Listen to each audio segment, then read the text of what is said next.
আমরা এখানে শেষ করছিলাম যে আমাদের ভ্যালেন্স ইলেকট্রন যদি সবার সেম হয়, তাহলে আমরা কিভাবে কাজ করব।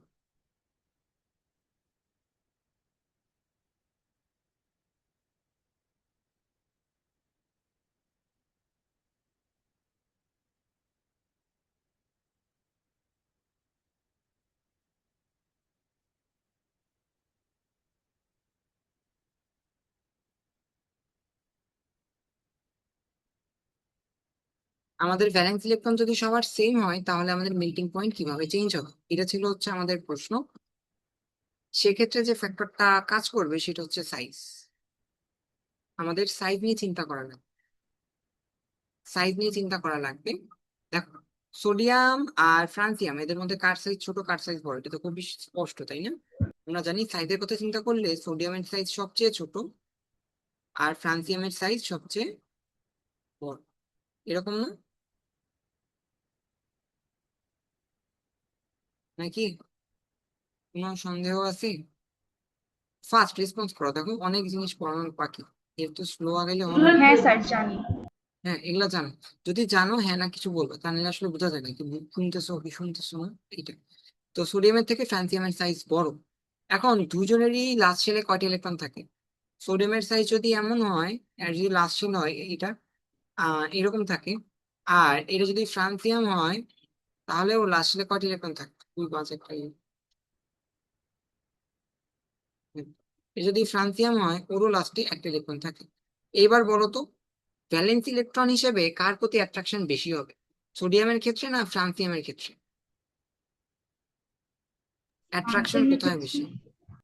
ফ্রান্সিয়ামের ক্ষেত্রে অ্যাট্রাকশন কি হবে? বেশি, কারণ কি এটা বড়। কি বলতেছো আসলে?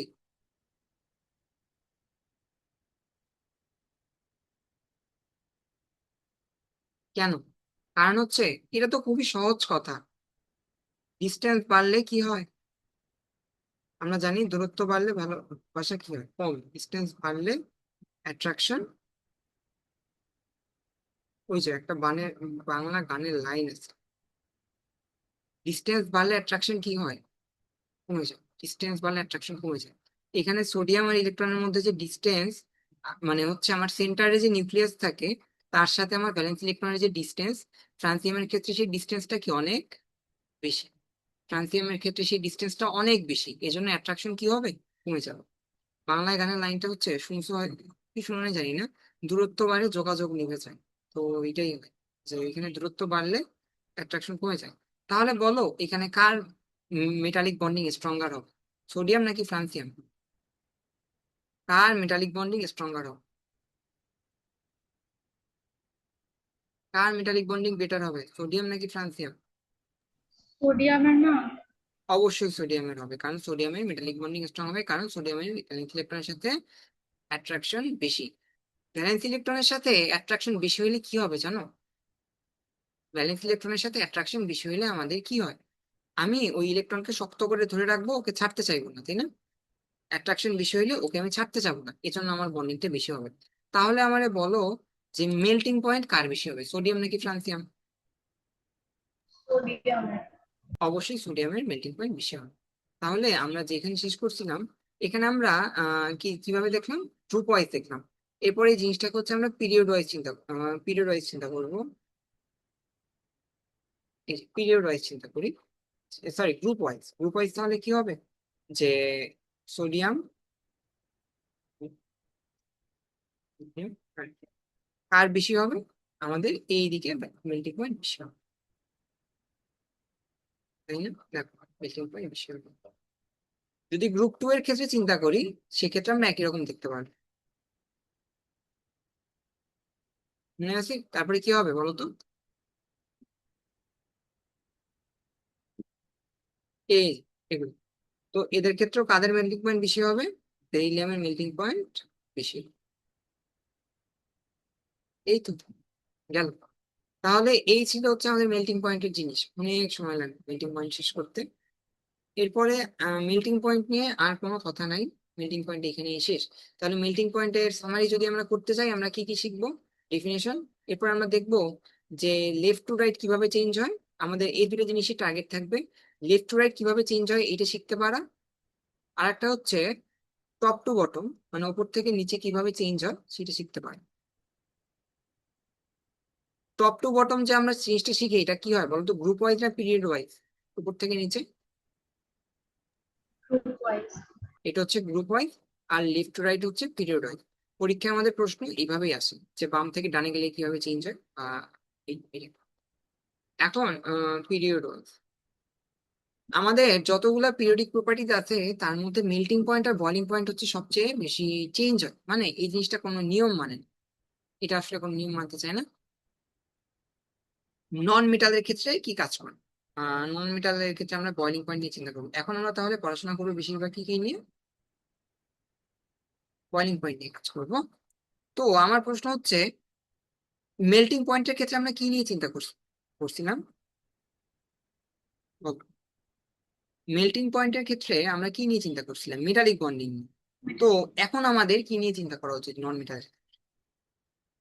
নন মেটালের ক্ষেত্রে আমাদের কি নিয়ে চিন্তা করা উচিত?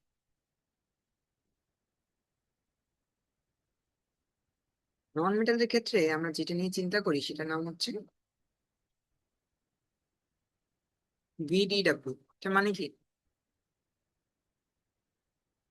Van der Waals. Van der Waals. Van der Waals এটার কোনো বাংলা নেই, এটা হচ্ছে বাংলা ভ্যান্ডার ওয়ালস। তো নন মেটালের ক্ষেত্রে যার ভ্যান্ডার ওয়ালস ফোর্স বেশি হবে তার কি বেশি হবে? বয়লিং পয়েন্ট বেশি হবে, রাইট? এটা আমরা জানি যে তাহলে ভ্যান ডার ওয়ালস ফোর্স বেশি হইলে বয়লিং পয়েন্ট বেশি হবে। তাহলে আমাদের পরবর্তী প্রশ্ন কি আসা উচিত বলো তো? যদি পড়ে থাকো এতক্ষণ, যদি বুঝে থাকো, পরবর্তী প্রশ্ন কি আসা উচিত?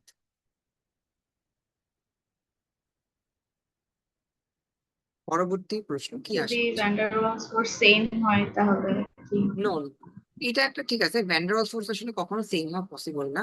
আমাদের প্রশ্ন হওয়া উচিত তাহলে ভ্যান ডার ওয়ালস ফোর্স কখন বেশি হবে, তাই না? ভ্যান ডার ওয়ালস ফোর্স কখন বেশি হবে? ভ্যান ডার ওয়ালস ফোর্স কখন বেশি হয় সেটা হচ্ছে এখন আমাদের দেখা লাগবে। যে ভ্যান ডার ওয়ালস ফোর্স বেশি হয় দুইটা কেসে, আহ দুইটা ক্ষেত্রে। কথা হচ্ছে size of molecule. Size of molecule যত বড় হবে, আর দুই এটা একটু এইভাবে যাবে, এটা পরে দিই।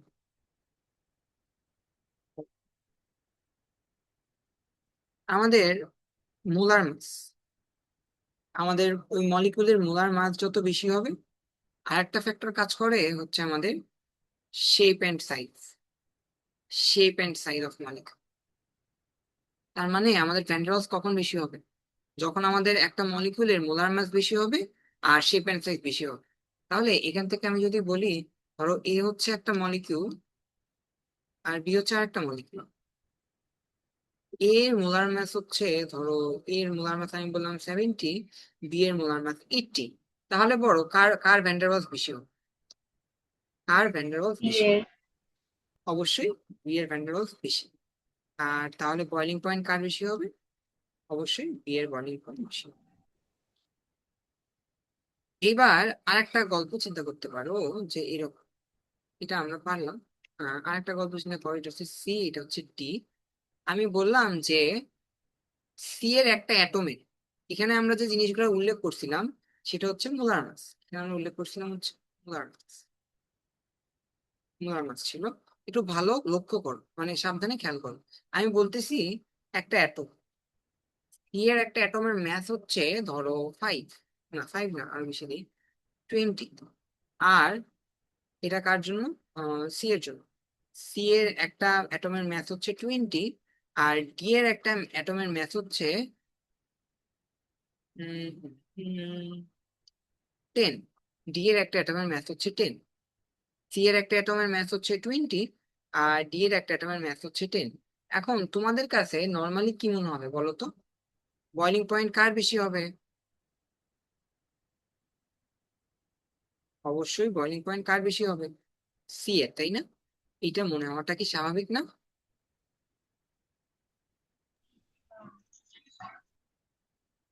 চিন্তা করো।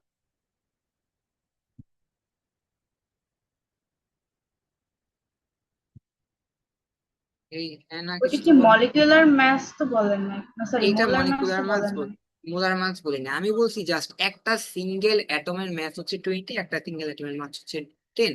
তো এক্ষেত্রে আমরা বয়লিং পয়েন্ট সি থেকে ডি এইভাবে বলতে পারি না, এটা বলা যাবে না, এটা বলা সম্ভব না। কেন? এটা আমরা এখানে বলছিলাম মোলার মাস, তার মানে এটা মলিকুলার আকারে কিভাবে আছে। আমরা জানি না সি বা ডি মলিকুলার আকারে কিভাবে আছে। অ্যাটম থেকে মলিকুল কিভাবে ফর্ম হয় মনে আছে? অ্যাটম থেকে মলিকুল কিভাবে ফর্ম হয়?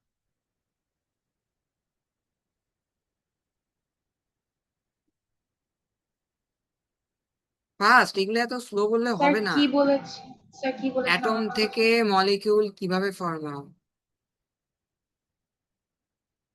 অনেকগুলো একদম একসাথে। এক্স্যাক্টলি, অনেকগুলো অ্যাটম একসাথে মিলে মলিকুল ফর্ম করে। এখন অ্যাটম অনেকগুলো মিলে, অনেকগুলো অ্যাটম মিলে মলিকুল ফর্ম করে, ভালো কথা। এখন কতগুলো অ্যাটম মিলে একটা মলিকুল হবে তার কি কোনো ঠিক আছে? কতগুলো অ্যাটম মিলে একটা মলিকুল হবে তার কি কোনো গ্যারান্টি আছে? না। কোনো গ্যারান্টি নাই। তাহলে আমরা বলতেই পারি, ধরো এটা হচ্ছে সি আর ডি, এমন ভাবে মলিকুল ফর্ম করে যে সি থাকে হচ্ছে 2টা আর ডি থাকে হচ্ছে 8টা। তো ডি এর মলিকুলটা শেপ কেমন হবে? তাহলে ডি এর মলিকুলটা হবে ডি 8 আর সি এর মলিকুলটা হবে সি 2। এবার আমাকে বলো যে কার বয়লিং পয়েন্ট বেশি হবে, কার বয়লিং পয়েন্ট বেশি হবে, এবার বলার চেষ্টা করো। ডি এর। হ্যাঁ এক্স্যাক্টলি, ডি এর বয়লিং পয়েন্ট এখানে বেশি হবে। কেন? কারণ হচ্ছে আমরা প্রথমত কিসের সাপেক্ষে মেলানোর চেষ্টা করছি? আমরা প্রথমত চেষ্টা করছি যে ওই গেল ভ্যান্ডারওয়াল জিনিসটা প্রথমে, ভ্যান্ডারওয়াল জিনিসটা প্রথমে কার উপর ডিপেন্ড করে? মোলার মাস অফ মলিকুল, তাই না? এরপর হচ্ছে শেপ অ্যান্ড সাইজ। এক্ষেত্রে দেখো যে ডি এর মোলার মাস কত হবে, ডি এর মোলার মাস কত হবে বলতে পারবা? খুবই সহজ, ডি এর মোলার মাস কত হবে? ফার্স্ট,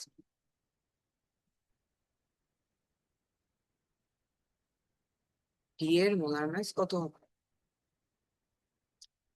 80। সি 2 এর মোলার মাস কত হবে?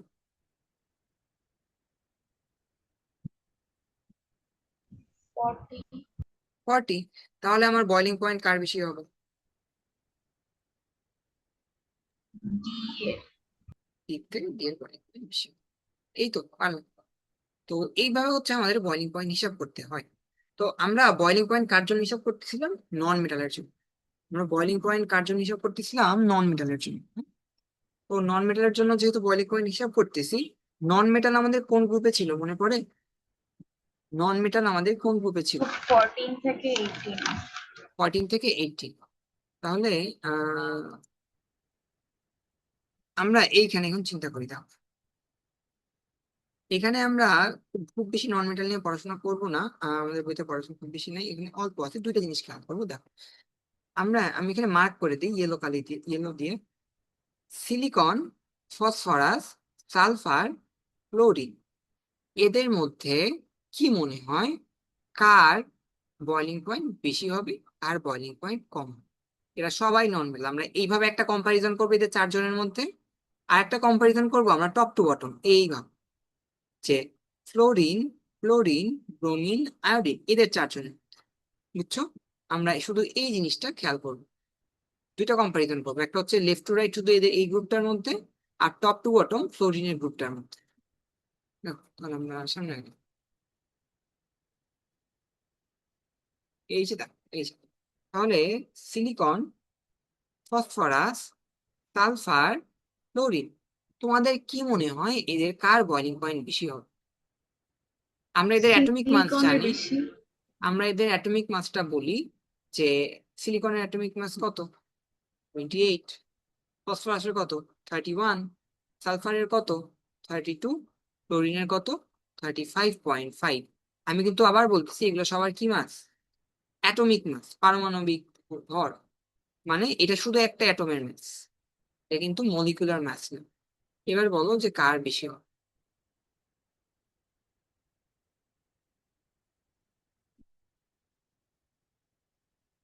মোলার মাস তো দেওয়া নেই। মোলার মাস দেওয়া নেই, তাহলে আমরা এখন বুঝতেছি যে আমাদের এখন কি আকাঙ্ক্ষা আছে, তাই না? যে আমাদের এখন কি জানা লাগবে, মোলার মাস মোলার কত। মাস মোলার মাস কিভাবে জানবো?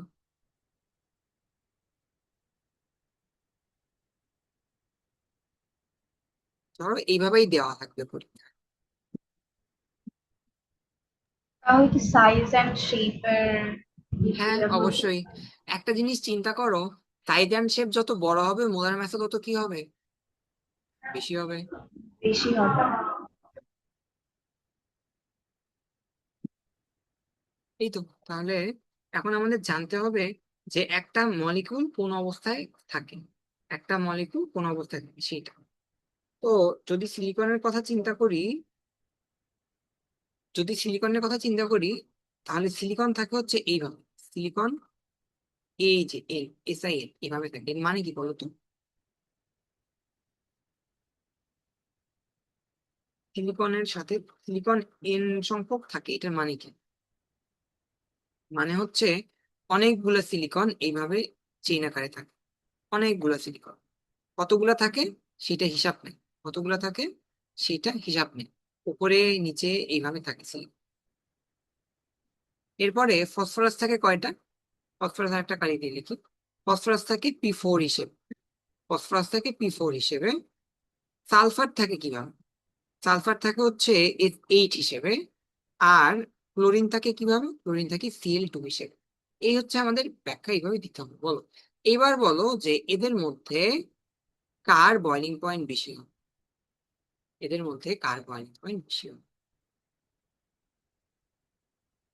ফাইনাল বলো।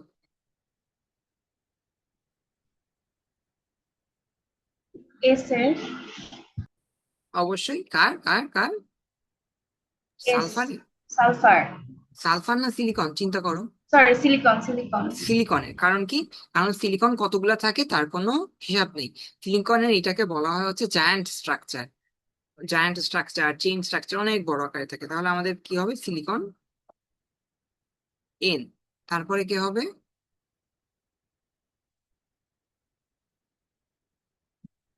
সালফার 8, তাই না? এরপরে কি হবে?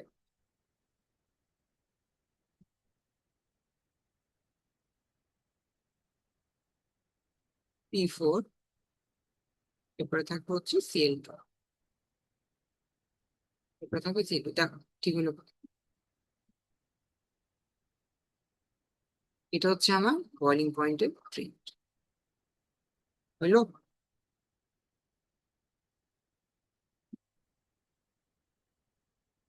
এই দেখো তাড়াতাড়ি।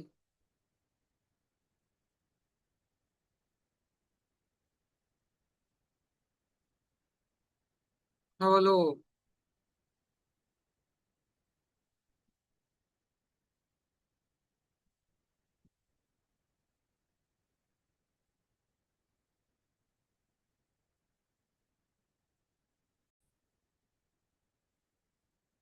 তাহলে আমাদের বয়লিং পয়েন্টের এই ট্রেন্ড এখানেই শেষ হলো। এখন এই যে এত কিছু করার পরেও তোমাদের লিখতে গেলে যদি সমস্যা হয়, তখন আসলে তোমার নাম্বার কম পাবা। এগুলো আসলে কিভাবে লেখা উচিত? আমরা বয়লিং পয়েন্টের ডেফিনেশন জানি, পারলে এটা অ্যাড করবো, না পারলে নাই। কিন্তু এখানে যে কথাগুলো আমি তোমাদের যেভাবে সাজাই দিছি, এটা যদি একবার খেয়াল রাখতে পারো তাহলে হচ্ছে তোমাদের উপকার হবে। হ্যাঁ, দেখো কিভাবে সাজাই দিচ্ছি। এই যে এইভাবে হচ্ছে চিন্তাগুলো শুরু করবা, যে আমরা জানি যে নন মেটালের ক্ষেত্রে ব্যাখ্যাগুলো এইভাবে দিব, যে নন মেটালের ক্ষেত্রে ভ্যান ডার ওয়ালস ফোর্স কাজ করে, নন মেটাল সমূহের মধ্যে ভ্যান ডার ওয়ালস ফোর্স কাজ করে। ভ্যান ডার ওয়ালস ফোর্স কি, কিভাবে, এটা ডিটেল আমরা পরে আবার পড়বো, তাই এখানে van der Waals force detail কিচ্ছু বলিনি। নন মেটালের মধ্যে ভ্যান ডার ওয়ালস ফোর্স কাজ করে। ভ্যান ডার ওয়ালস ফোর্স যার বেশি হবে তার বয়লিং পয়েন্ট বেশি হবে। এবার ভ্যান ডার ওয়ালস ফোর্স কখন বেশি হয়? আমরা জানি যে যদি কোনো মলিকুলের মোলার মাস বেশি হয় অথবা তার শেপ এন্ড সাইজ বেশি হয়, তখন ভ্যান ডার ওয়ালস ফোর্স বেশি হয়। আর ভ্যান ডার ওয়ালস ফোর্স বেশি হলে বয়লিং পয়েন্ট বেশি হয়। এটা হবে আমাদের থিওরি। আমাদের যখন লেখার ব্যাখ্যা আসে তখন আমাদের প্রথমে সি বা ডি টাইপ প্রশ্নে একটা মার্কস থাকে হচ্ছে অনুধাব, ওই যে বি টাইপের মধ্যে, মানে আমাদের ডি টাইপ বা সি টাইপের অ্যান্সারে একটা থিওরি লিখতে হয়, যেটা হচ্ছে আমরা বই থেকে কি শিখলাম, তখন হচ্ছে এই জিনিসগুলো ব্যাখ্যা করতে হবে। আর এরপরে হচ্ছে আমরা এগুলা ব্যাখ্যা করব, যে এই যে এসআইএন এসএইট এগুলো এইভাবে এইভাবে থাকে। এখন বলবা আমি তোমাদের কিভাবে পড়াইতেছি এগুলো ব্যাখ্যা কই পাবো? থার্ড চ্যাপ্টারে হাজারি স্যারের বইয়ে আমি যা পড়াইতেছি হুবহু এই জিনিসগুলোর এক্সপ্লেনেশন পাবা। বই মানে এই ক্লাসের পর পর যদি বই পড়ে নাও তাহলে মনেই হবে না যে আসলে কিছু কঠিন বা বই কঠিন লাগছে। বই থেকে এই জিনিসগুলো সুন্দর মতো ব্যাখ্যা করে নি, যা বলতেছি একটু মনে রাখার চেষ্টা করো। এই তো। তো আর একটা জিনিস পড়ানোর কথা ছিল, সেটা হচ্ছে টপ টু বটম। এই যে দেখো, ক্লোরিন, ক্লোরিন, ব্রোমিন, আয়োডিন, এদের মধ্যে কেমন হবে বল? ভ্যান ডার ওয়ালস কার বেশি হবে আর কার বয়লিং পয়েন্ট বেশি হবে? এদের মধ্যে কার বয়লিং পয়েন্ট বেশি হবে বল? কেমন হবে?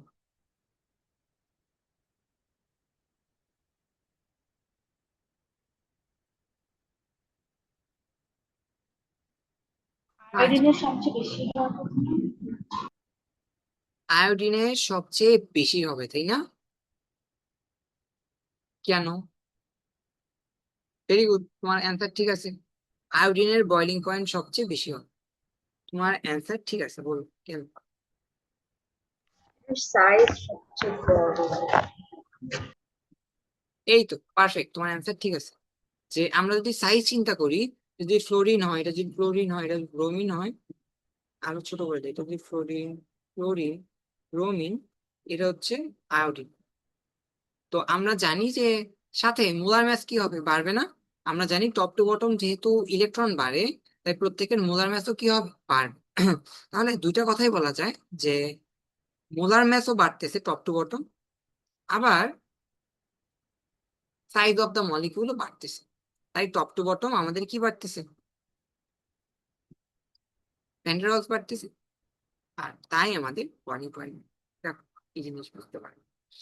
হুম। এখন এইখানে আর একটা প্রশ্ন আসে, ফ্লোরিন হয় কেমন? ফ্লোরিন হয় গ্যাসিয়াস, ক্লোরিনও হয় গ্যাসিয়াস, ব্রোমিন হয় লিকুইড, আয়োডিন হয় সলিড। এটা কেন? এই প্রশ্নটা খুবই অ্যাভেলেবেল পরীক্ষায় আসে। কেন হয় এটার ব্যাখ্যা দাও। এটার অ্যান্সার খুবই সহজ। কেন ফ্লোরিন ক্লোরিন গ্যাসিয়াস হয় বাট ব্রোমিন লিকুইড হয় এবং আয়োডিন সলিড হয়, এটার ব্যাখ্যা খুবই সহজ। ব্যাখ্যা কি? বয়লিং পয়েন্ট যেহেতু হচ্ছে সবার নিচে বেশি, এর হ্যাঁ, জন্য হ্যাঁ, আয়োডিন এটাই। হচ্ছে সলিড। হ্যাঁ, হ্যাঁ, হ্যাঁ। তো এটার ব্যাখ্যাটা এইভাবে দেয়, তোমার কথা ঠিক আছে মোটামুটি। ভ্যান ডার ওয়ালসের রেসপেক্টে দেয়, বুঝছো? আমরা জানি ভ্যান ডার ওয়ালস যত বেশি হয়, ভ্যান ডার ওয়ালস যত বেশি হবে, সেটা আস্তে আস্তে গ্যাসিয়াস থেকে কি হবে, লিকুইড হবে, আর লিকুইড থেকে আস্তে আস্তে কি হবে, সলিড হবে। বুঝছো কি বলছি? ফ্লোরিন আর ক্লোরিনের মোলার মাস কি কম না বেশি? ফ্লোরিন আর ক্লোরিনের জন্য মোলার মাস, তারপরে সাইজ, এগুলো কি হবে, কম হবে। ফ্লোরিনের জন্য মোলার মাস আর সাইজ কম হবে, বাট ব্রোমিনের জন্য কি হবে, কম্পারেটিভলি বেশি হবে। আয়োডিনের জন্য আরো বেশি হবে। তাই আস্তে আস্তে ভ্যান ডার ওয়ালস যত বাড়বে, তাহলে আমরা বলতে পারি যে ভ্যান ডার ওয়ালস যত বাড়ে, এই পর্যন্ত ভ্যান ডার ওয়ালস একটু বাড়ে, আর আয়োডিন পর্যন্ত গেলে আরো বেশি বাড়ে। তাই ফ্লোরিন থেকে ক্লোরিন পর্যন্ত আমাদের বাড়তে থাকে ভ্যান ডার ওয়ালস ফোর্স, এবং এটা গ্যাসিয়াস থেকে লিকুইড হয়। আর ব্রোমিন থেকে যখন আয়োডিনে যায়, তখন আমাদের ভ্যান ডার ওয়ালস ফোর্স এত বেশি বেড়ে যায় যে এটা আলটিমেটলি কি হয়ে যায়, সলিড হয়ে যায়। বোঝা গেল? এই তো। Yes. এই ছিল আমাদের মেল্টিং পয়েন্ট বয়লিং পয়েন্টের গল্প।